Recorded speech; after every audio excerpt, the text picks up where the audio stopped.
इन्वेस्टिंग.com के अनुसार भारत सरकार दाल दलहनों की बढ़ती कीमतों को नियंत्रित करने और घरेलू बाजार में आपूर्ति बढ़ाने के लिए लैटिन अमेरिकी देशों से आयात बढ़ाने की योजना बना रही है।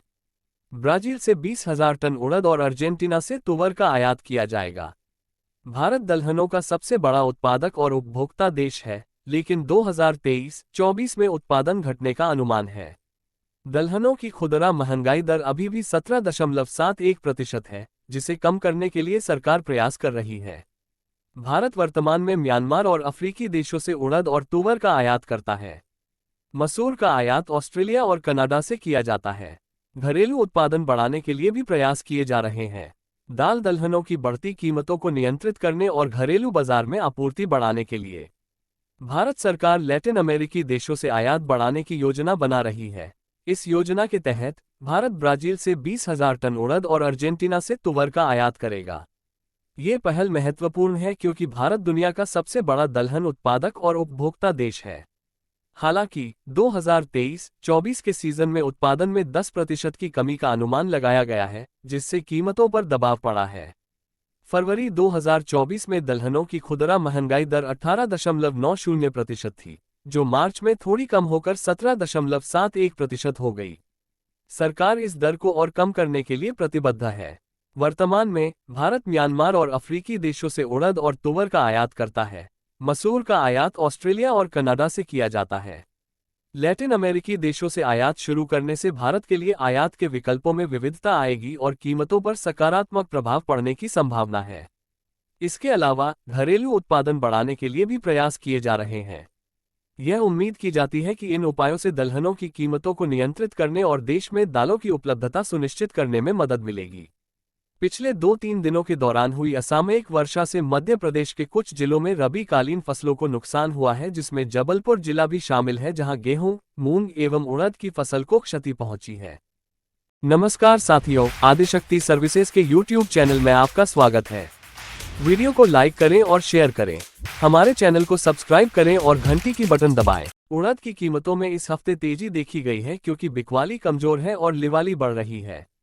उत्पादक मंडियों में उड़द की उपलब्धता कमजोर होने से मांग और आपूर्ति में अंतर बढ़ रहा है, जिससे कीमतों को समर्थन मिल रहा है।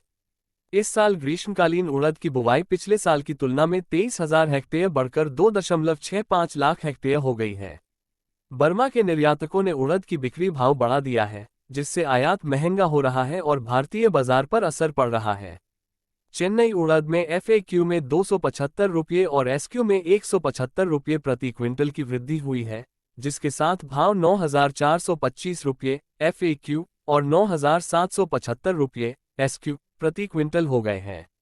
मुंबई उड़द में इस हफ्ते 250 रुपये प्रति क्विंटल की वृद्धि हुई है, जिसके साथ भाव 9,450 रुपये प्रति क्विंटल हो गया है। उड़द की कीमतें कई कारकों के कारण बढ़ रही हैं, जिनमें कमजोर बिकवाली, बढ़ती लिवाली, कमजोर उपलब्धता, बढ़ी हुई बुवाई और बर्मा निर्यातकों द्वारा बढ़े हुए भाव शामिल हैं। ये ध्यान रखना महत्वपूर्ण है कि यदि बिक्री बढ़ती है या आयात में वृद्धि होती है, तो भावों में गिरावट आ सकती है।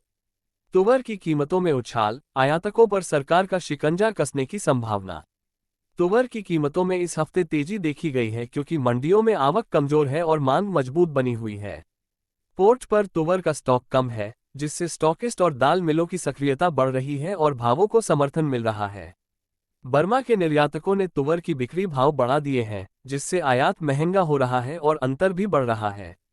चेन्नई तुवर लेमन की कीमतों में इस हफ्ते 300 रुपये प्रति क्विंटल की बढ़ोतरी हुई है, जो 10,850 से 10,900 रुपये प्रति क्विंटल तक पहुंच गई है।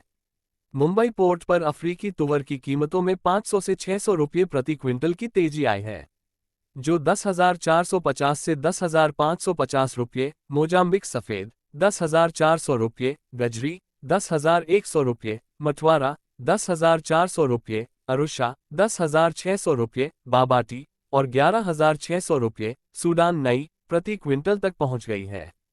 सरकारी हस्तक्षेप, तुवर की बढ़ती कीमतों को नियंत्रित करने के लिए सरकार सख्त कदम उठा सकती है।